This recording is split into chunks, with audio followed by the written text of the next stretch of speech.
আপনার সন্তান কি আপনার সাথে প্রতি কথায় তর্ক করছে? কখনো, কখনো সে কি অত্যন্ত দুর্ব্যবহার করছে আপনাদের সাথে? সে কি বাসায় যতক্ষণ থাকে দরজা বন্ধ করে থাকে? আপনার সন্তান কি খুব অগোছালো? সে কি অত্যন্ত জেদি? সে কি দীর্ঘক্ষণ বাইরে থাকে আজকাল? তার ফ্রেন্ডসদের সাথে সে কি আপনাদের পরিচয় করিয়ে দেয়? তার ফ্রেন্ডদের সাথে আপনি কি ইন্টারঅ্যাক্ট করতে পারেন, কথাবার্তা বলতে পারেন? তাদেরকে কি আপনার খুব স্বাভাবিক মনে হয় না একটু অন্যরকম মনে হয়? সোজা কথায় আপনার কি কিছু সন্দেহজনক মনে হয়? আপনার সন্তানের অর্থের চাহিদা ইদানিং কি খুব বেড়ে গিয়েছে? সে কি অনেক বেশি জেদ করে, কোনো কিছু শেয়ার করতে পারে না? পরিবারের লোকজন, আত্মীয়স্বজন এবং আপনাদের পরিচিত জনদের সাথে, প্রতিবেশীদের সাথে সে কি মেলামেশা করতে অপছন্দ করে? আপনার সন্তান কি ইদানিং তার একাডেমিক রেজাল্ট ধারাবাহিকভাবে একটু খারাপ করে আসছে? তার সম্পর্কে কি আপনি বেশ কিছু নেগেটিভ কথা শুনতে পাচ্ছেন? আপনার সন্তান কি আপনাকে যথেষ্ট সময় দিচ্ছে না বলে আপনার মনে হচ্ছে? সে কি বেশিরভাগ সময় খিটমিটে মেজাজে থাকে, বিরক্ত বোধ করে? আপনার সন্তান যদি একটু বেশি বয়সী হয়, সে যদি তার পেশাগত জীবনে ঢুকে গিয়ে থাকে, তাহলে সে কি তার উপার্জনের চেয়ে বেশি খরচ করছে ইদানিং? সে কি তার অন্যান্য যে আত্মীয়স্বজন, ইন-লস আছে, স্বামী বা স্ত্রী অথবা অন্যান্যদের সাথে তার সাবঅর্ডিনেট যারা আছে তাদের সাথে ইদানিং দুর্ব্যবহার করছে? আপনার সন্তান কি বিদেশে সেটেল করতে চাচ্ছে এবং দেশে আপনি বা তার যারা প্যারেন্টস এবং অন্যান্য রিলেটিভস তাদের সাথে কি যোগাযোগ সঠিকভাবে করছে না? আপনাকে কি সে বৃদ্ধাশ্রমে রেখে নিজে বিলাসবহুল জীবনযাপন করছে? সে কি একটু স্বার্থপর বলে আপনার মনে হচ্ছে? সে কি আত্মকেন্দ্রিক? অথবা সে কি কোনো কাজ করার আগে ভেবে কাজ করে? সে কি তার চারপাশের পরিবেশ এবং অন্যান্য বিষয় সম্পর্কে উদাসীন নাকি সচেতন? এই বিষয়গুলো আজকের সন্তানদের মধ্যে আমরা অভিভাবকরা সকলেই কমবেশি দেখি। প্রত্যেকের মধ্যে যে সবগুলো থাকবে এমন কোনো কথা নেই। কিন্তু এর কিছু, কিছু যদি আপনার সন্তানের মধ্যে থেকে থাকে, তাহলে অধিকাংশ ক্ষেত্রেই বলা যায় এর জন্য কিন্তু আপনারা বা আমরা যারা অভিভাবক বা পিতামাতা তারাই অনেকাংশে দোষী। প্রিয় দর্শক, আমি নাশিদ খন্দকার কেকা, আমার ইউটিউব চ্যানেল নাশিদ খন্দকার কেকা থেকে আজকের গুরুত্বপূর্ণ ভিডিওটিতে আপনাদেরকে স্বাগতম জানাচ্ছি। আশা করছি আপনারা সকলেই ভালো আছেন, সুস্থ আছেন, নিরাপদে আছেন। আজকের যে আমাদের পারিপার্শ্বিক পরিস্থিতি, তাতে ভালো থাকাটা অত্যন্ত জরুরি। একই সাথে আমাদের সকলের নিরাপদে থাকাটাও অত্যন্ত জরুরি। আমি আজকে আলোচনা করব আপনার সন্তান ভবিষ্যতে কি করবে সেই বিষয়টি নিয়ে। আমি বলেছি যে এর জন্যে অধিকাংশ ক্ষেত্রে আমরা যারা অভিভাবক কিংবা পিতামাতা তারাই কিন্তু দায়ী। আপনারা একটু চিন্তা করে দেখেন, আমি যে বিষয়গুলো বলেছি, যদি আপনার সন্তান ওই আচরণগুলো করে থাকে, সে কারো সাথে মিশতে চাচ্ছে না, নির্দিষ্ট একটা ফ্রেন্ড সার্কেলেই সে শুধু মিশছে এবং সে ঘরের দরজা বন্ধ করে থাকছে, কিংবা সে দীর্ঘক্ষণ বাসার বাইরে থাকছে, সে খিটমিটে মেজাজের হয়ে যাচ্ছে, হতে পারে আপনার সন্তান কোনো না কোনো মাদকে আসক্ত। এমন হতে পারে আপনার সন্তানটি অতিমাত্রায় আত্মকেন্দ্রিক, স্বার্থপর এবং জেদি। আপনার সন্তানের টাকার চাহিদা বেড়ে যাওয়ার কারণটিও কিন্তু আমাদের চিন্তা করে দেখতে হবে কেন সে সেটা করছে। আবার এই যে অনেক সন্তানই পিতামাতাকে বৃদ্ধাশ্রমে রেখে দেখা যায় একই শহরে বা একই দেশে নিজে ভালোভাবে আছে বা একটা আলাদা পরিবেশে আছে। এটার কারণও কিন্তু অনেক ক্ষেত্রে আমরা, আমি বলব না যে তাদের সমস্ত অপরাধ বা সমস্ত নেগেটিভ কাজের জন্য আমরা দায়ী। কিন্তু একটি সন্তানকে বড় করার সময় শুধু তাকে দৈহিকভাবে বড় করা নয়, তার মানসিক কাঠামোটাও সঠিকভাবে তৈরি করে দেওয়াটা আমাদের অত্যন্ত গুরুত্বপূর্ণ এবং জরুরি একটি কাজ। এই যে সে আত্মকেন্দ্রিক বা সে অগোছালো বা সে বাইরের প্রতি বেশি মাত্রায় আগ্রহী, এর কারণ কিন্তু হতে পারে সে প্যারেন্টসের কাছে ছোটবেলায় বা এর আগের সময়টায় সঠিকভাবে প্রয়োজনীয় সময়টুকু পায়নি।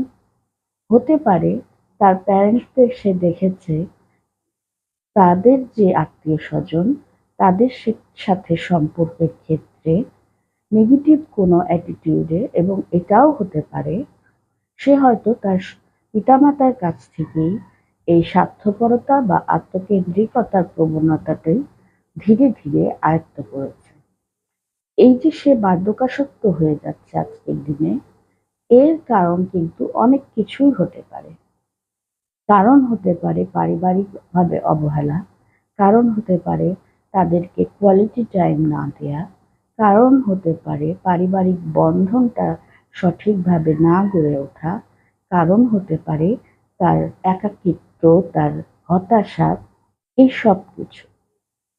এই বিষয়গুলো একমাত্র তখনই সমাধান হতে পারে যদি আমরা আমাদের সন্তানদের সাথে একটা সুন্দর রিলেশন তৈরি করতে পারি, যার মাধ্যমে একবারে প্রাথমিক অবস্থা থেকে কিছু বিষয় আমরা তাদেরকে শিখিয়ে দিতে পারি বা বুঝিয়ে দিতে পারি। আমার সন্তানের সাথে আমার যদি বন্ডিংটা ঠিক হয়, যতই আর্থিক দুরবস্থা আসুক না কেন, সে কিন্তু আমাকে বৃদ্ধাশ্রমে থাকতে বলবে না। আবার একইভাবে একজন সন্তানের যদি তার পরিবারের প্রতি, তার আত্মীয়-স্বজনের প্রতি এবং তার দেশের প্রতি সঠিক ভালোবাসা থাকে, তাহলে কিন্তু সে বিদেশে যেয়ে সেটেল হতে চায় না একা একা। কিন্তু আমরা আজকের দিনে তার একাডেমিক কেরিয়ারটা নিয়ে এত বেশি ব্যস্ত যে আমরা সঠিকভাবে অন্যের সাথে কথা বলা, তার সাথে শেয়ার করা কোনো বিষয়গুলো, অথবা পড়ার বইয়ের বাইরেও একটা আলাদা জগৎ, সেটা হতে পারে বইয়ের জগৎ বা তার ভালো লাগার অন্য যেকোনো জগৎ, সেখানে তাকে নিয়ে যাওয়া বা সেখানে তাকে কাজ করার মতো সুযোগ দেয়া বা বই পড়া বা এই ধরনের কিছু করার মতো সময় বের করে দেয়া, এবং পাশাপাশি আমাদের দেশ, আমাদের সংস্কৃতি, আমাদের ইতিহাস, ঐতিহ্য, এগুলোর সাথে তাদের পরিচয় করে দেওয়া। এই জিনিসটা কিন্তু ছোটবেলা থেকেই আমাদেরকে তাদের মনে বসিয়ে দিতে হবে, বা তারা যেন এই অনুভূতিগুলোকে ধারণ করে সেই চেষ্টা করতে হবে। আমরা তো ছোটবেলা থেকেই শিখেছি ২১শে ফেব্রুয়ারিতে প্রভাত ফেরিতে যাওয়া বা ১৬ই ডিসেম্বরে বিভিন্ন ধরনের প্রোগ্রামে যাওয়া। আমরা ছোটবেলা থেকেই শিখেছি বই পড়া। হতে পারে আজকের দিনের সন্তানরা অনেক বেশি ইন্টারনেটের সাথে যুক্ত, তারা অনেক বেশি বাইরের সবকিছুর সাথে যুক্ত।